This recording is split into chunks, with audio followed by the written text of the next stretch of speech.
That's all you kids for 29 years? Wow. Most of you people know better stories about Noel than I do.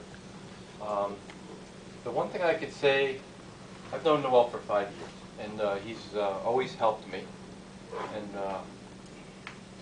when I first came here as a supervisor, he was working for a different supervisor, but I ran into him and we started talking and we kind of liked each other. And so I said, why don't you just come over and work in my group while you're charging that other supervisor, which he did. And he was knocking out about 60 these ARs, right, a month. Yeah. And because he's just transferring them to another name.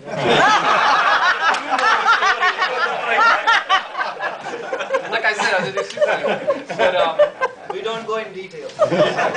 so we made this little graph, and we were showing Jeff Sumi like, look how good the group is. Look how good the group is. We weren't even mentioning the fact that Noel, who was in a different group, was the guy who was reducing all the backlog. And then Noel went to the Philippines for like 6 weeks. And the graph, the damn graph had this blip that went back up again. And then when Noel came back, it went back down again. It continued to go down. But that's just one of the funny. He's bigger. Noel is bigger than life. Whether you found him funny or frustrating, he's always been a character. Is that a good word? Yeah, that's okay. And he's. Oh, I have another funny story. When Jim Lyle was the manager, I went in there and he says, "How's your day going?" And I said, "Oh, Noel's you know, correcting people." And he goes, "And you know the worst thing is, Noel's usually right." And I think that kind of sums it up. You know, he's an out-of-the-box thinker. I think for anyone who uses the Appendix R program before Noel and now after Noel would see that was an amazing feat. I think it frustrated Suji, because Suji used to come over and shake his head and said, "I think Noel's just staying at home and not working." But we gave him some flex hours so that his wife could do most of the work for him. Do you remember all that work you were doing? Yeah. And anyway, it was a little different for a utility to let a group just kind of be a skunk's work.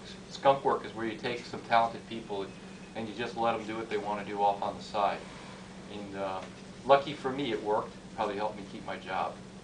And but I remember the moment that Noel saw the problem, because he brought in this little fortune cookie that said, you know, it said like, "You can do anything you put your mind to it." And he taped it on his computer. And every day I'd see him like rubbing his head. And I think he was hoping that he could do anything, any task we gave him.